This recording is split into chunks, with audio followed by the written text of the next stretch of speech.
Bien-aimés dans le Seigneur, je vous salue toujours dans le nom puissant de Jésus-Christ, notre Seigneur.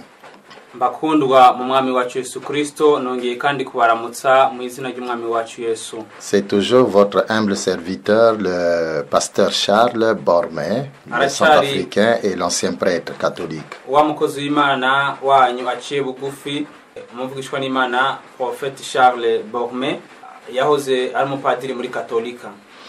Nous allons parler, je vais parler sur le ministère de Lucifer et ses démons.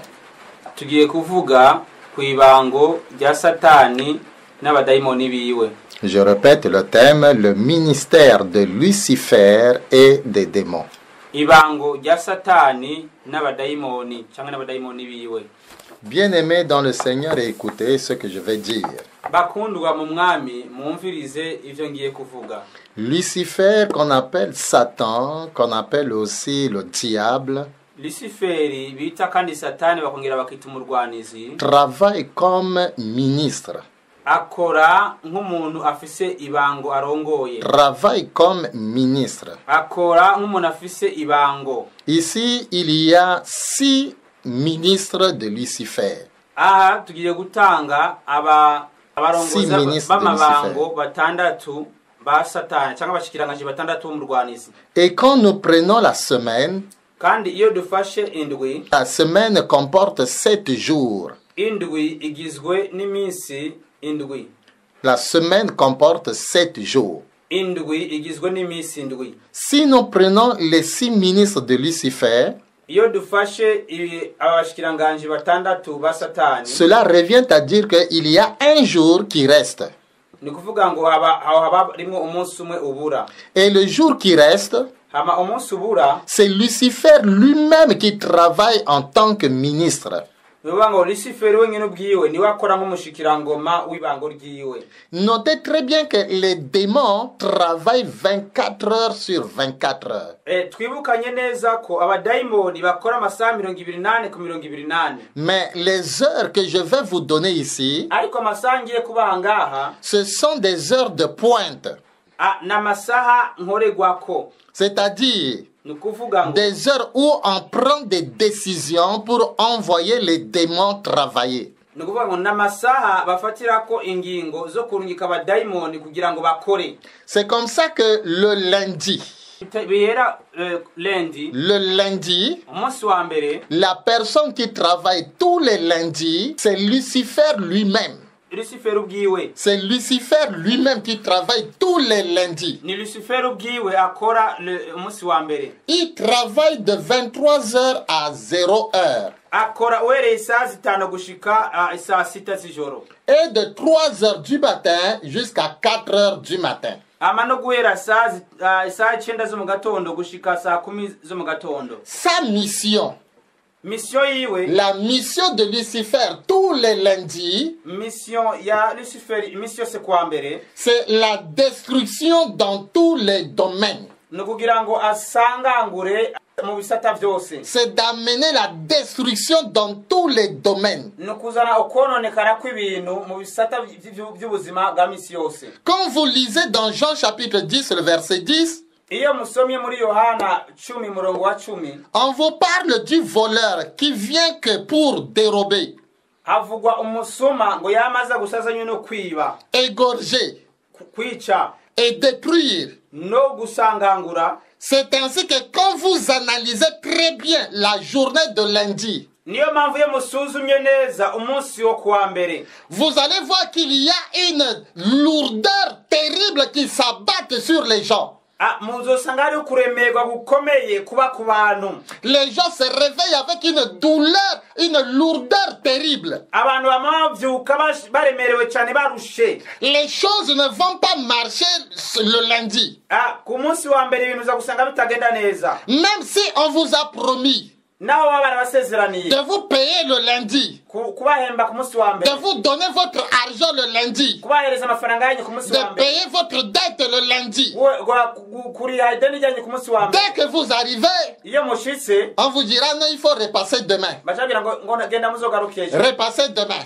genda uragaruka ejo, Repasser demain. uragaruka ejo. Même les commerçants au marché, n'abacuruza ku isoko, ceux qui vendent les marchandises au marché, abacuruza ibidandazwa ku isoko, ils expérimentent mieux ce que je suis en train de dire. ibi barabizi neza cyane ndiko ndavuga. Le lundi, c'est difficile pour eux de trouver des clients. Kuwa mbere biragoye cyane kuri bo kugira ngo baronke abakiriya, C'est difficile pour eux de faire des recettes. biragoye kuri bo kugira ngo baronke amafaranga. Tout ceci, c'est parce que c'est le diable qui est au travail. Ibi byose ni kubera yuko bari umugwaniza bari ku gikorwa. Lui, sa mission, c'est d'amener la destruction dans tous les domaines. We igikorwa ciwe ni ukuzana ugusambagurika mu bisata vyose. Rien ne peut marcher le lundi. Nta kintu na kimwe gishobora kugenda neza ku munsi wa mbere. C'est même comme ça que certaines personnes, Nuko nyene kandi abantu bamwe connaissant déjà bamaze kumenya que le lundi, ko umunsi wa mbere c'est une journée de lourdeur, ni umunsi wahebwe, une journée où rien ne peut marcher. umunsi atagira na kimwe kigenda neza. Ces gens préfèrent même rester à la maison. Abo bantu mbere bagaca bigumira no muhira, Ils préfèrent même rester même à la maison. bagaca bifatira umwanya wo kwigumira no Parce muhira, qu'ils savent que même s'ils sortent, kuko bazi neza ko naho ils ne bosohoka vont même pas revenir avec quelque chose à la maison. nta kintu baza kugarukana muhira basumye. Donc tous les lundis, Ni ukuvuga ngo iminsi yose ya mbere c'est le lundi où le diable lui-même travaille en personne. ni umunsi wa mbere satani wenyine akora ubwiwe, Il cause des accidents et des accidents. agateza amaakisida n'amaakisida, Il cause même des problèmes et des problèmes. agateza ibibazo n'ibibazo. Il y a même des gens qui meurent même dans les hôpitaux et les maternités. Hari n'abantu bapfira mu bitaro no mu maternité, Parce que c'est lui-même le diable en personne qui travaille. kubera ko umurwanizi wenyine ubwiwe niwe aba ariko arakora. Nous allons parler du mardi. Turaza kuvuga ku munsi wa kabiri. Le mardi, Umunsi wa kabiri le démon qui travaille tous les mardis, amudayimoni akora iminsi yose ya kabiri son nom c'est Nabrote. yitwa Nabrote. Nabrote. Nabrote. N-A-B-R-O-T-E.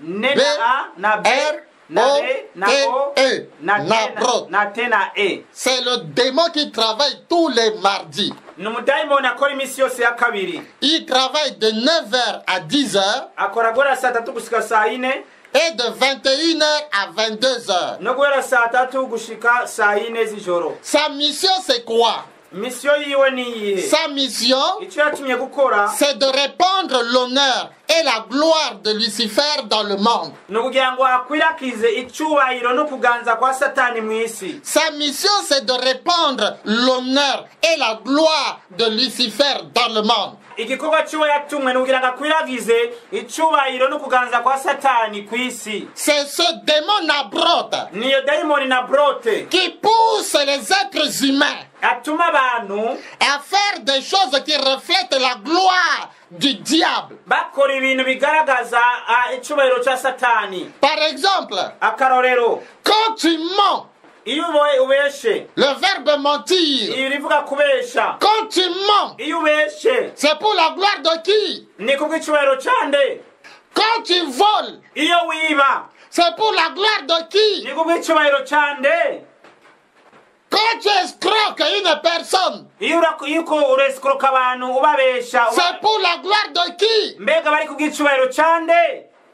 Quand tu détournes les biens publics, les derniers publics, c'est pour la gloire de qui? Mbega iyo uri kuriba amatungo ya leta n'ay'abantu uba uriko ukora kubw'icyubahiro cyande.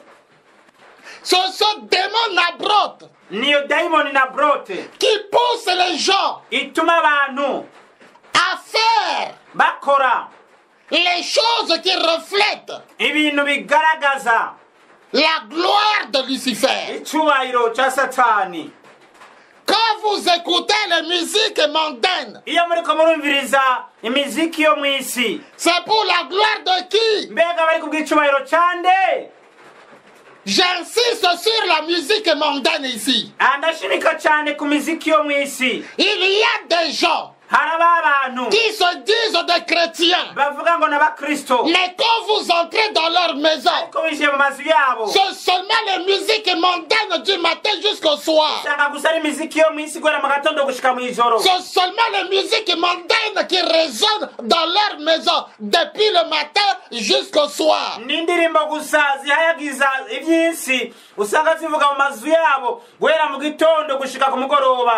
Ils écoutent la musique mondaine depuis le matin jusqu'au soir.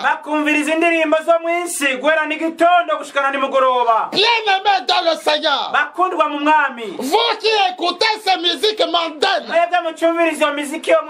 vous qui donnez vos oreilles à ces musiques mondaines,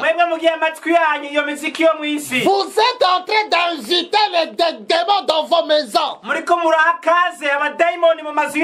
Vous êtes en train d'inviter ces démons-là dans vos maisons. Il y a des gens qui se disent des chrétiens, mais dans leur maison, vous ne trouverez que des cassettes de musique mondaine. C'est le diable qui règne par la musique mondaine dans leur maison. Et ces gens-là, quand vous aurez des problèmes, ils vont aller vite maintenant chez Jésus. Oh Jésus, aide-nous, aide-nous, aide-nous. Aidez-moi, aidez-moi. Bien aimé, écoutez-moi, Jésus ne va pas vous aider. Pourquoi? Parce que dans vos maisons, il n'y a pas Jésus. C'est seulement les musiques mondaines, le diable qui règne. C'est le diable qui règne en maître dans vos maisons. Depuis le matin jusqu'au soir, la nuit, c'est seulement musique mondaine. Et c'est quand vous aurez des problèmes que vous allez dire que oh Jésus, Jésus, quel Jésus qui va venir? Quel Jésus?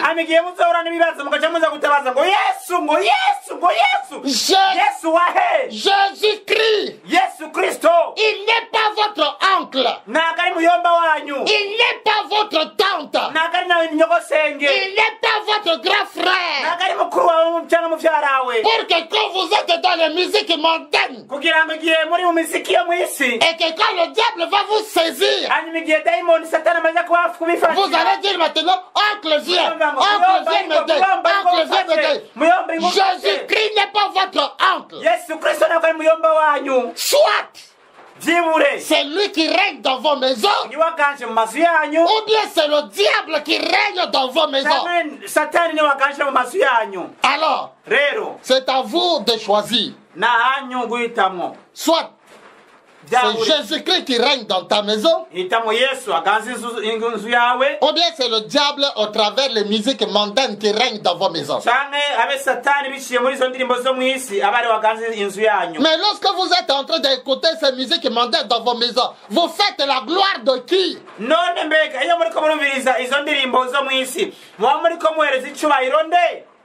Ici, j'attire l'attention des parents.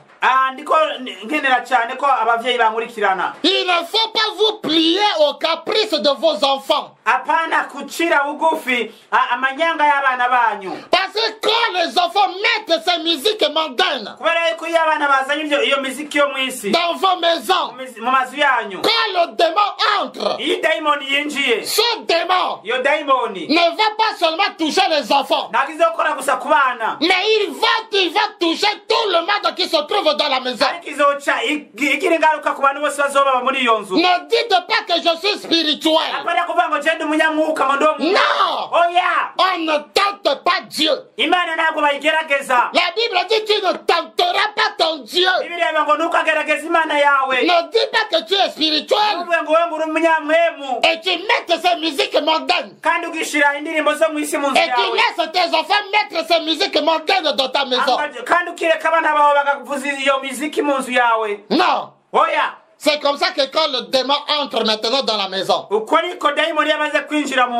va pas seulement s'attaquer à vos enfants qui ont mis cette musique-là, mais il va s'attaquer à tout le monde qui se trouve dans la maison. Ces démons vont mettre le désordre dans la maison. Désordre dans la maison. Il n'y a pas d'entente mutuelle dans la maison. Tous les jours, ce sont des bagarres, des bagarres, des bagarres, des bagarres. Des insultes, des insultes, des insultes. Vous achetez quelque chose de valeur aujourd'hui. La chose là se brise aujourd'hui. La chose là se casse aujourd'hui. Tout ce que vous avez dans la maison là, c'est pourri. C'est en panne.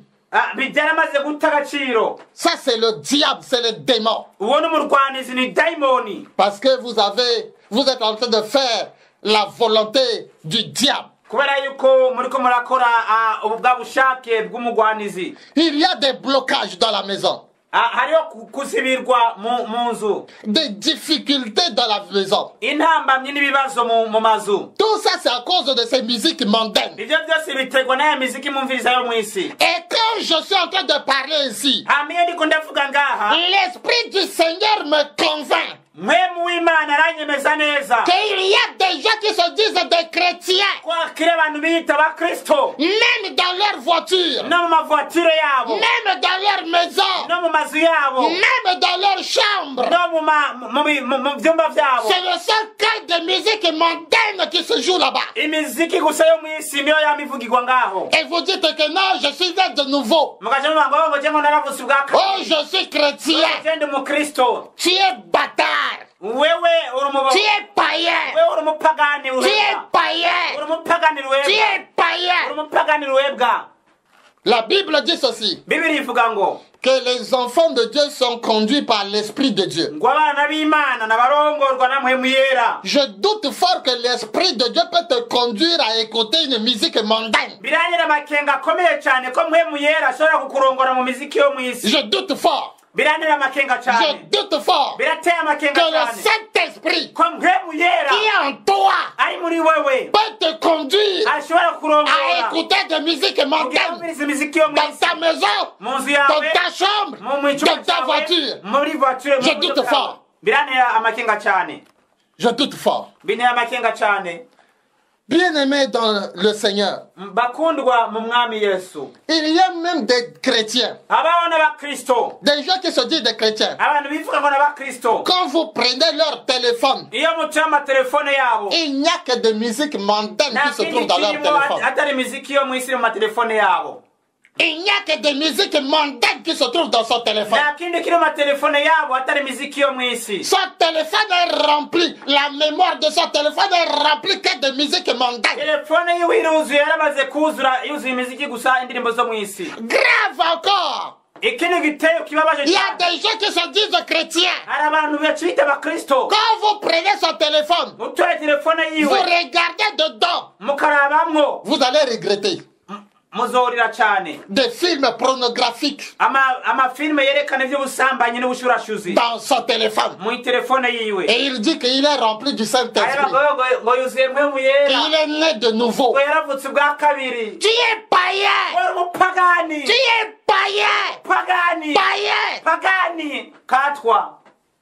Bien-aimé dans le Seigneur, en tant qu'enfant de Dieu, nous devons savoir que nous sommes dans ce monde, mais nous ne sommes pas de ce monde. Nous devons savoir cela. En tant qu'enfants de Dieu, nous sommes dans ce monde, mais nous ne sommes pas de ce monde. Aujourd'hui, le monde a transformé les chrétiens. Au lieu que ce soit les chrétiens qui transforment le monde, mais c'est le monde qui transforme maintenant les chrétiens. Aujourd'hui, même nos églises sont transformées par le monde. Le monde est entré dans l'église. Le monde est entré dans l'église. Regardez comment les gens s'habillent pour aller à l'église. Regardez. Regardez comment nos choristes s'habillent pour aller chanter à l'église. Regardez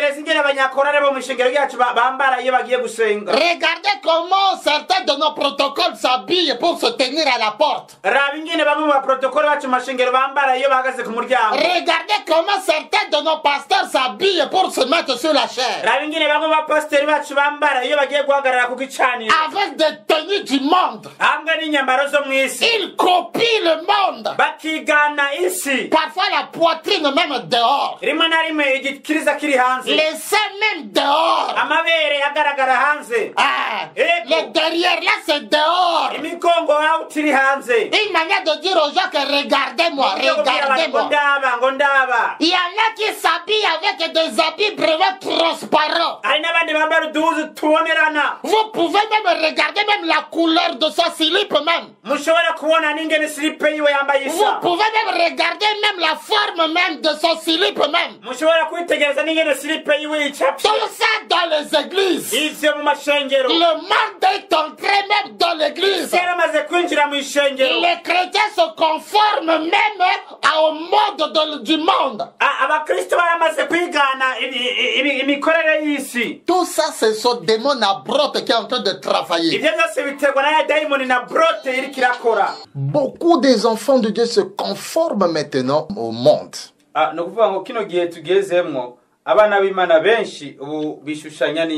Allez à l'église, vous allez constater même la façon dont les gens viennent à l'église, ceux-là qui se disent des chrétiens.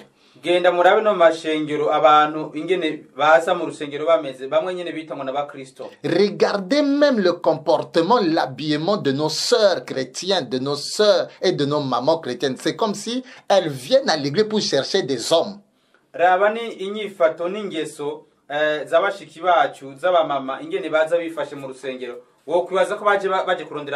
Si vous venez à l'église pour chercher des hommes là, vous êtes des païens, des païennes. Et même des sorciers.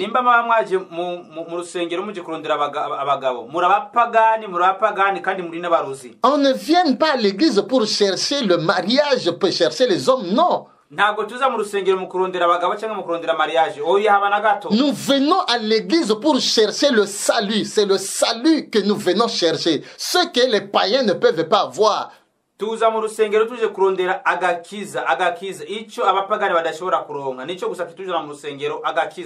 y a même de nos sœurs et de nos mamans qui partent à l'église. Ils laissent même leur sein là dehors. Dehors, vous pouvez voir même cela.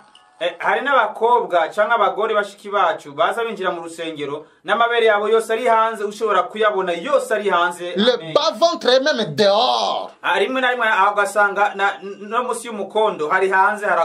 Des habits transparents où vous pouvez voir même les slips même de la sœur, de la maman et tout ça.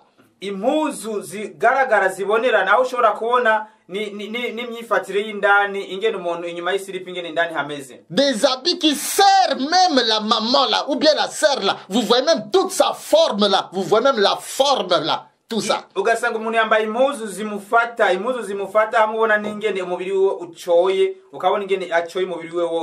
allez vous poser la question. Est-ce qu'une telle personne est venue à l'église pour chercher Dieu, ou bien elle est venue pour chercher les hommes?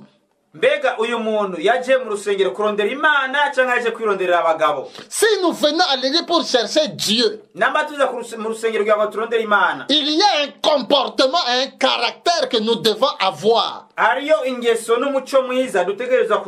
Pas le comportement des païens. Regardez même la façon dont nos choristes même se comportent. Les mêmes choristes qui chantent pour Dieu le soir, ils chantent maintenant dans les bars. Les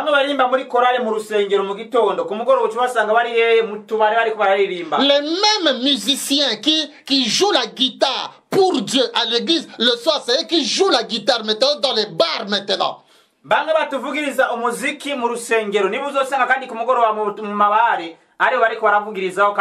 Où va nos églises aujourd'hui? Où va nos églises aujourd'hui? Nos églises sont déjà avalées par le monde. amashengero yacu yaramaze kumirwa mirunzwa n'isi. Tout ce qui se trouve dans le monde maintenant est déversé maintenant dans l'église. Ibyahoze biri mu isi none byose byose byamaze kwisanga biri mu ishengero. Lui-même le pasteur, umupasiteri wenyine ubwiwe, il s'habille comme un star. yiyambarira nk'umusitari. Il s'habille comme un star. yiyambarira nk'umusitari yibereye aho. Et les soi-disant fidèles, bamwe bitwa ngo n'abakristo, les chrétiens charnels, abakristo b'abanyamubiri, ce sont des fanatiques. baramaze gucika abafana nk'abanyamupira, Fanatiques du pasteur. Fanatique du pasteur. Le monde. Ici. Le monde. Ici. Ce démon Nabrot travaille beaucoup. Travaille beaucoup. Et beaucoup sont en train d'accomplir la mission du diable sans le savoir. Répandre l'honneur et la gloire de Lucifer dans le monde. Bien-aimés, vous risquez de rater le ciel à cause des choses inutiles que vous faites. Quand vous mentez, parce qu'il y a des grands menteurs aujourd'hui, même dans les églises. Le mensonge est devenu même une nourriture pour lui. Quand vous mentez, c'est pour la gloire de qui? Quand tu triches même à l'examen. Quand tu triches à l'examen, c'est pour la gloire de qui? Quand vous faites l'impudicité, l'adultère, c'est pour la gloire de qui? N'est-ce pas pour la gloire du diable? N'est-ce pas pour l'honneur de Lucifer? Vous n'êtes pas en train de propager sa mission de répandre l'honneur et la gloire dans le monde.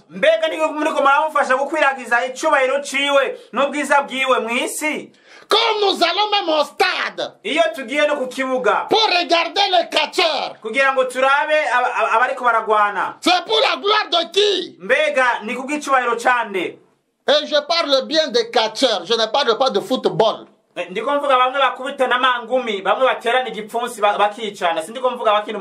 Parce que le sport des catcheurs là, c'est le sport des féticheurs. Et vous les chrétiens, vous partez pour regarder le catch là. Quand nous nous habillons mal, quand tu t'habilles mal, dans l'objectif d'attirer le mari d'autrui, la femme d'autrui, c'est pour la gloire de qui?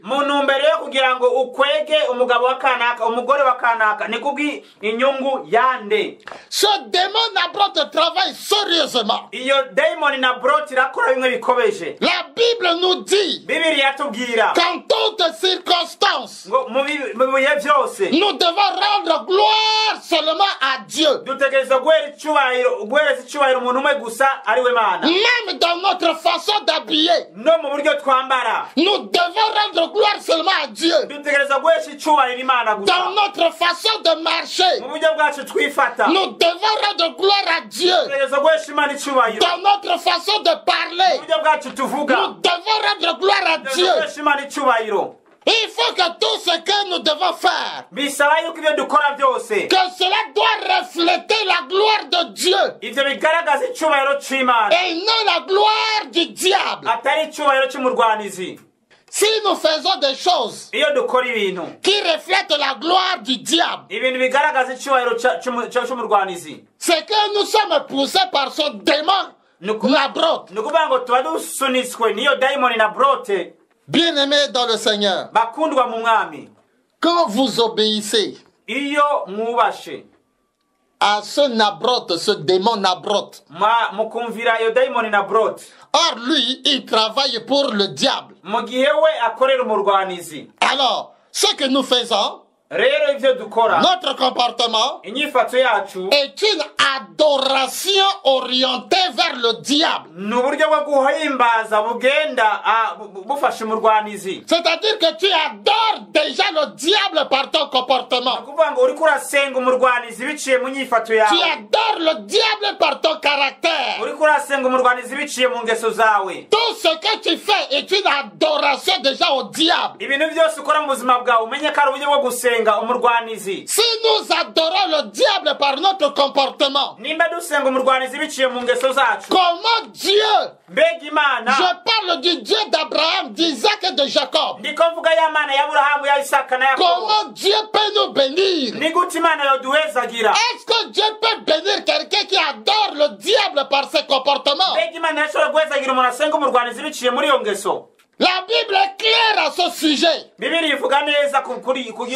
y a une famille qui n'adore pas Dieu, la pluie ne tombera jamais sur elle.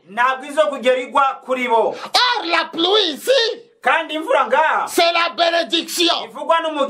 La pluie, c'est la bénédiction. C'est toutes ces choses-là que nous cherchons de la part de Dieu. Mais comment ces choses-là, ces bonnes choses-là, qui sont entre les mains de Dieu, peuvent tomber maintenant dans ta vie?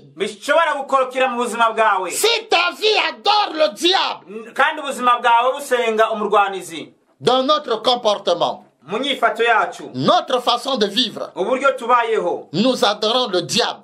Est-ce que le diable peut nous bénir? Le diable n'a pas de bénédiction. Comment il peut nous bénir? D'ailleurs, lui-même, le diable, il est maudit. Et si nous l'adorons, nous aussi, nous sommes déjà maudits comme lui. Bien-aimés dans le Seigneur, ne continuez pas à adorer le diable avec vos comportements. Adorez Dieu. Adorez Dieu. Et il vous bénira. On s'arrête ici. Nous allons continuer prochainement. Et je dis toujours, si déjà tu te reconnais dans ce que je suis en train de dire, parce qu'aujourd'hui j'ai parlé du ministère de Lucifer et des démons. Lucifer travaille aussi comme un ministre aussi. Tous les lundis, c'est lui-même en personne, Lucifer, qui travaille. Voilà pourquoi vous allez constater que la journée de lundi, c'est une journée de lourdeur, une journée où rien ne marche. Des accidents par-ci, par-là. Des gens qui meurent par-ci, par-là. Parce que sa mission, c'est quoi? Sa mission, c'est d'amener la destruction dans tous les domaines. Le mardi, le démon qui travaille tous les mardis, son nom c'est Nabrot. Sa mission, c'est de pousser les humains, les êtres humains, à répandre l'honneur et la gloire de Lucifer dans le monde. Il y en a beaucoup qui adorent déjà le diable par leur comportement, par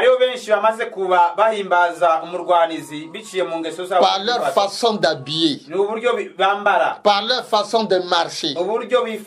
Le monde aujourd'hui se retrouve dans l'église. C'est triste. Bien-aimé dans le Seigneur, si il se fait que tu te retrouves dans ces choses-là, tu as besoin de délivrance. Tu as besoin de délivrance. Cherche les hommes de Dieu véritables et qu'ils te délivrent. Père, je suis en train de prier pour ton église. Aie pitié de ton église. Aujourd'hui, ton église se confonde avec le monde. C'est difficile de reconnaître un chrétien avec un païen. C'est difficile de faire la différence. Tout ce qui se fait dans le monde se retrouve maintenant dans l'église. Nous dansons même de la même manière que les gens du monde dans l'église. Nous parlons le même langage du gens du monde maintenant dans l'église. Aie pitié de ton église, papa. Aujourd'hui, ton église est faible. Ton église n'est pas à la mesure de relever le défi, papa. Plusieurs de tes enfants sont enchaînés. Mais l'église ne peut rien faire. Plusieurs de tes enfants sont dans la prison de la sorcellerie. L'église est incapable de faire quelque chose pour eux. Plusieurs se retrouvent dans les chaînes même des démons, des esprits mauvais. L'église est incapable même de faire quelque chose. Aujourd'hui, même nos pays sont ce qu'il est. Sont ce qu'il est à cause même de l'église. Comme l'église est faible, nos pays sont faibles. Comme les pasteurs sont faibles, nos autorités politiques sont faibles. Parce que ainsi va l'église, ainsi va aussi l'État. Ainsi vont les hommes de Dieu, ainsi vont nos autorités politiques. L'État est le résultat de ce que l'Église est. Nos autorités politiques et militaires et autres sont ce qu'ils sont. Ils sont le résultat même de nos serviteurs de Dieu, des serviteurs de Dieu.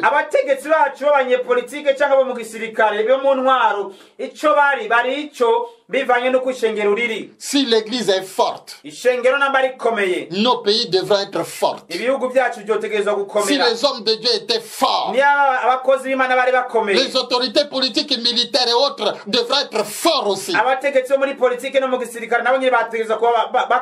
Père, soutiens ton église et soutiens nos pays par le Saint-Esprit de Dieu. Délivre, papa, et libère tous ceux-là qui lèvent les yeux vers toi. Délivre-les par ta grâce et par ta faveur. C'est dans le nom puissant de Jésus-Christ que j'ai ainsi prié. Amen. Amen. Amen. Amen. Que Dieu vous bénisse.